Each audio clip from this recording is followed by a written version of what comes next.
Published 1713 Est, the 12th of November 2017. Updated 2109 Est, the 12th of November 2017. Boys as young as 5 should be able to wear tiaras at school without criticism. Teachers in Church of England schools are to be told. Male pupils should also be free to dress up in a tutu or high heels without attracting any comment or observation, according to anti-bullying rules sent out by the Church yesterday. The instructions for the COF's 4,700 schools said they should not require children to wear uniforms that create difficulty for trans pupils. The new rules for faith schools say males should be able to wear items usually worn by females. Picture posed by model. This appears to give official backing to schools that ban skirts to avoid discrimination against transgender children. Schools are also told they cannot use the Christian faith or Bible teachings to justify behavior that is considered to amount to bullying, for example, identifying a transgender pupil by other than the one they have chosen. The advice contains instructions on how to report bullying, including sample forms on which teachers are encouraged to name the alleged bully and their target, and use tick boxes to describe what happened. Examples include name-calling, social media trolling, or insulting gestures. The rules to challenge homophobic, biphobic and transphobic bullying follow initial guidelines published by the Church 3 years ago, which said being gay can be good and pupils should revere and respect all members of the diverse community. The official teaching of the COFE, however, remains that gay is sinful and that members of the clergy should not be in an active UAL relationship with someone of the same. The Church also says marriage must continue to be between a man and a woman. Conservative Christian activists condemned the new rules yesterday. Andrea Minichiello Williams of Christian Concern, an evangelical member of the COF's Parliament, the General Synod, said these rules are unkind, unloving and lacking in compassion. We are all against bullying, but the Church is using these guidelines to pursue an agenda that runs counter to the Church's teaching.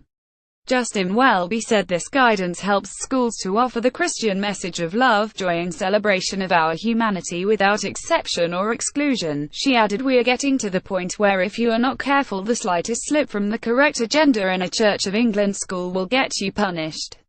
The anti-bullying agenda is aimed against people who step out of line. The anti-bullies are becoming the bullies. The new guidance came as a Christian teacher was suspended from a school in Oxfordshire after accidentally calling a transgender pupil girl instead of boy.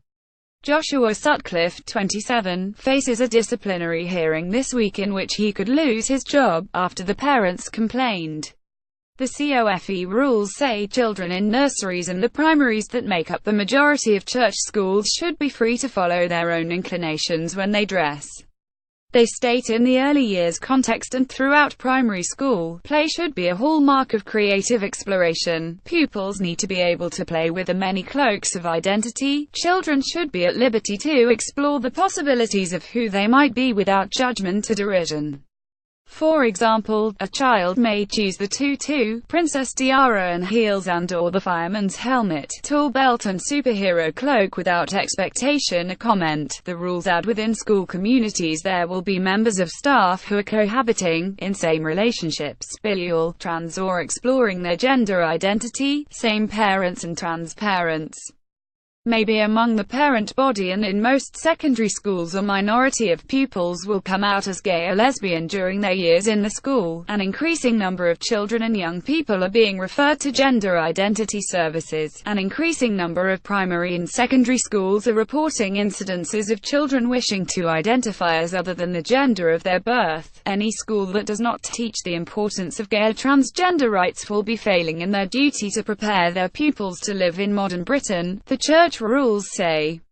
A child may choose the tutu, princess tiara and heels and/or the fireman's helmet, tool belt and superhero cloak without expectation or comment, say the new rules.